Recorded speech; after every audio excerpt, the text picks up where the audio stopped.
When you hear the word real estate, what do you think about? Do you think about houses? Do you think about apartments? Do you think about business?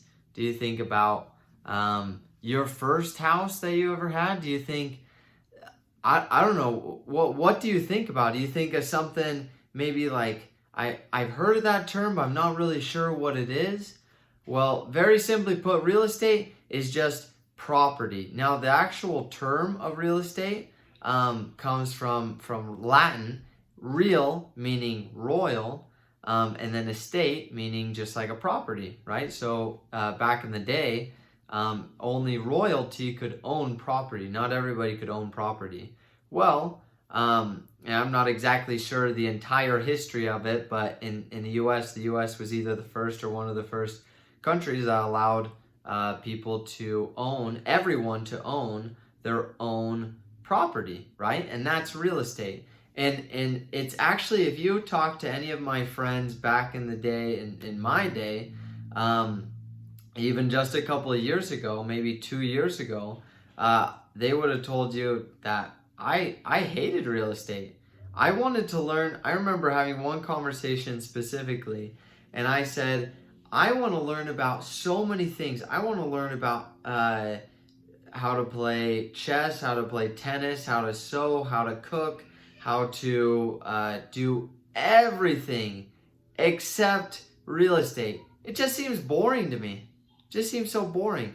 Well, I've had a big change of heart over the past year, 2 years, and I've studied a lot more about real estate. And I actually listened to Robert Kiyosaki, who wrote Rich Dad, Poor Dad, and he said that the purpose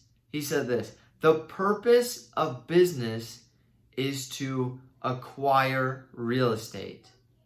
That's pretty bold.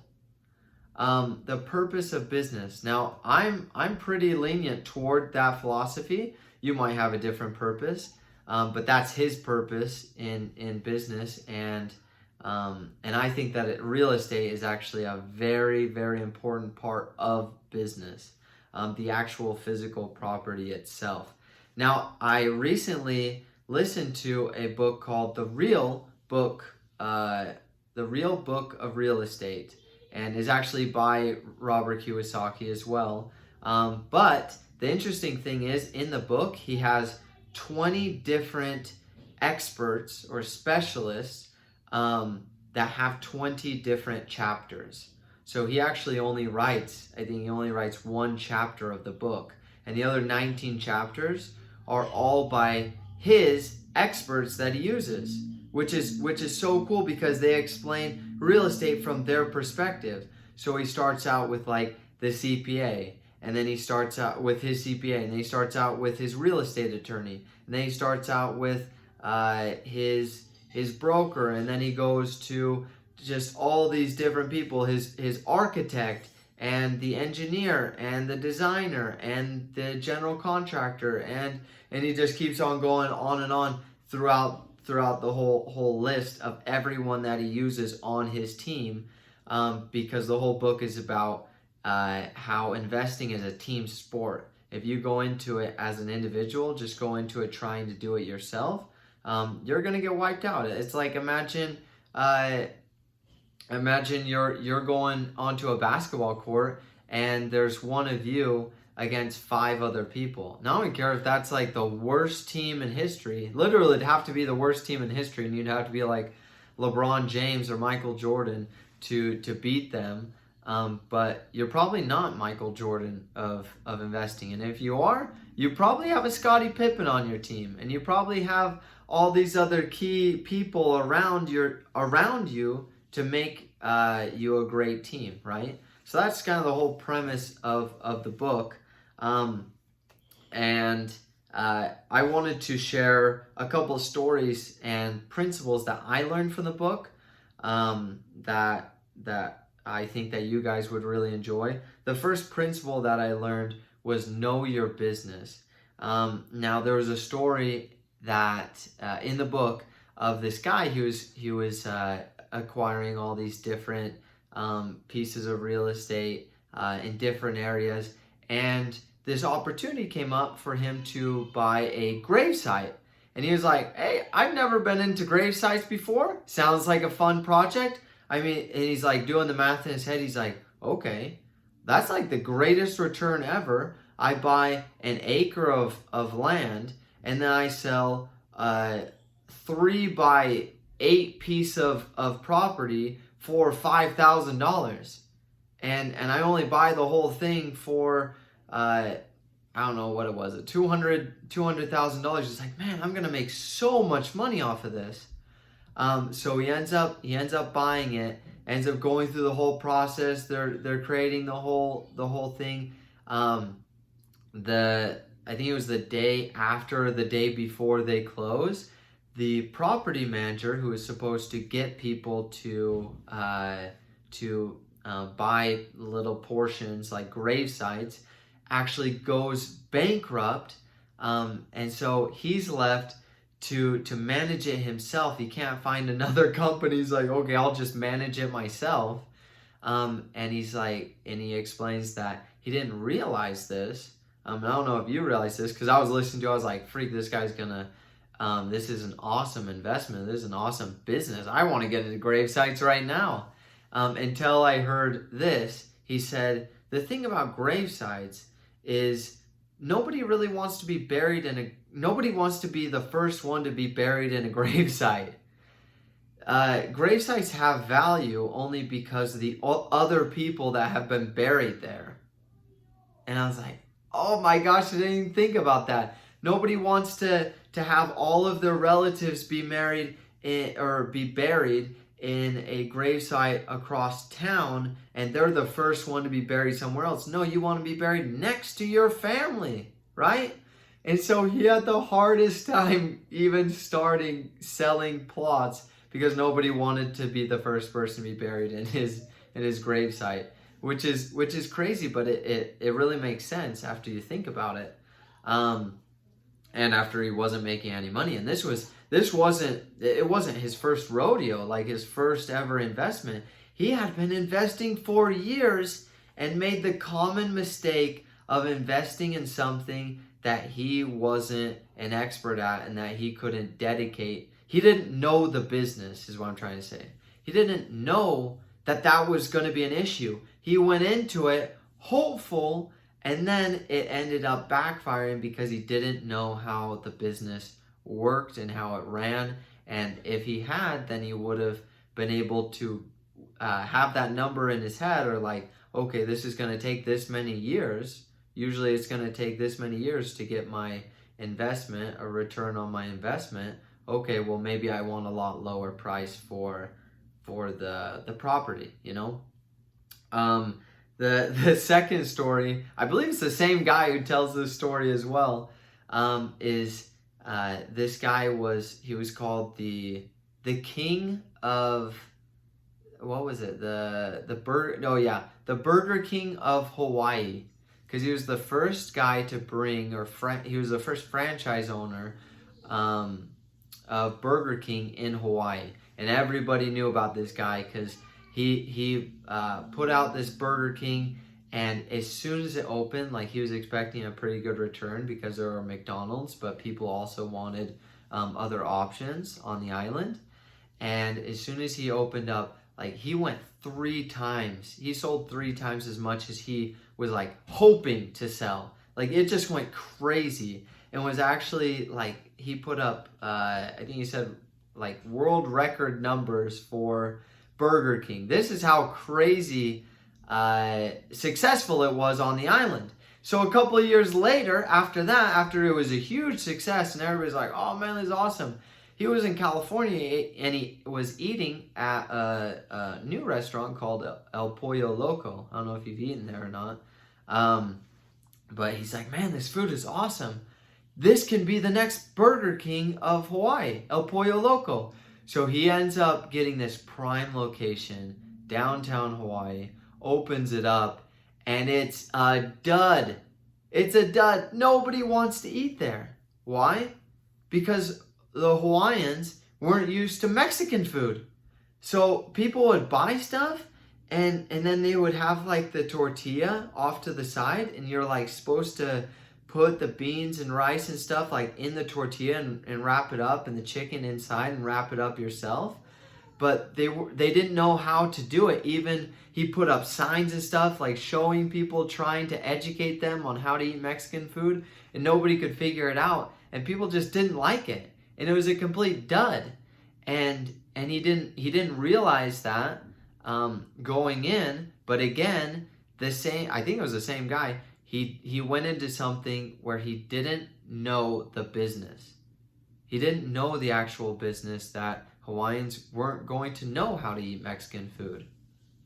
And so that lesson was just a huge lesson to me of, don't go into something unless you know about the business, and do as much research as you can, because I understand, like, nobody's going to know 100% going into the business. After 3 years of running our business, there's still things I'm learning every single day. So I'm not saying you have to know 100% of everything that's going to happen. No. I'm saying go into it prepared to learn, and go into the business. You've already studied a ton.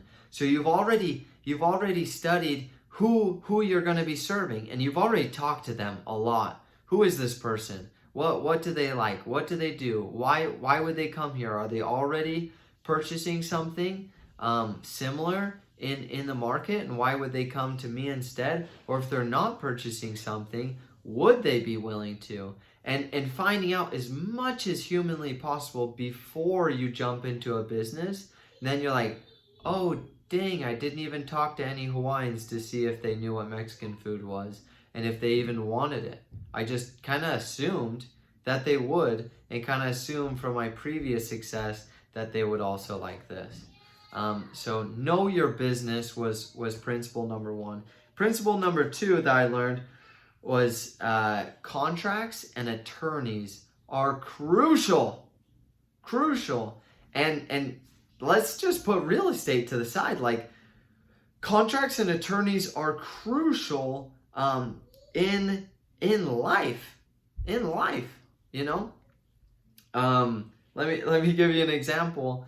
I can think of many times, and I'm sure you can think of many times. I can think of many times in my own marriage.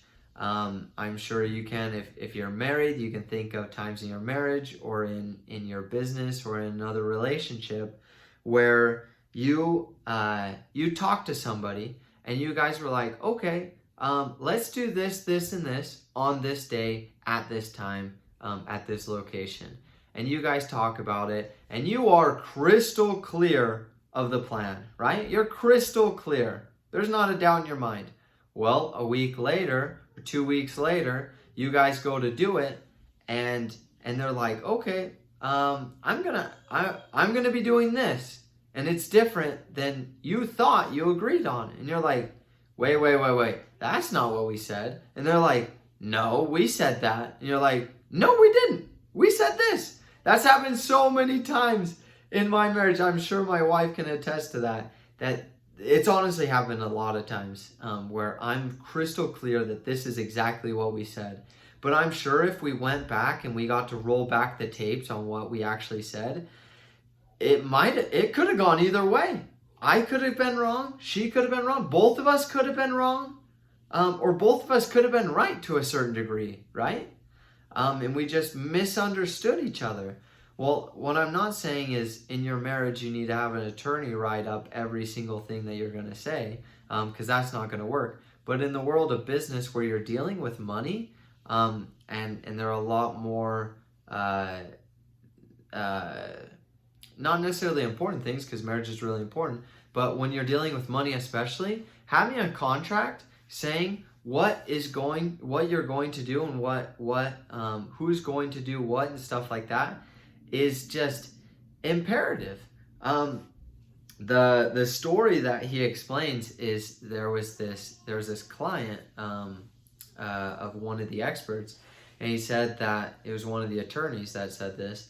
He said his client, this was before he knew him, so his client, I think he had an attorney, but he just didn't use them very much. So the guy, they're looking at this piece of real estate, and the guy's like, okay, I want to buy this entire piece of land. There's like 3 acres or something. I'm going to buy this entire piece of land. I'm going to develop it into 6 pieces of 6 different properties, 6 different homes, and then I'm going to sell them back to you for this amount of money. And the guy's like, yep, sounds good to me.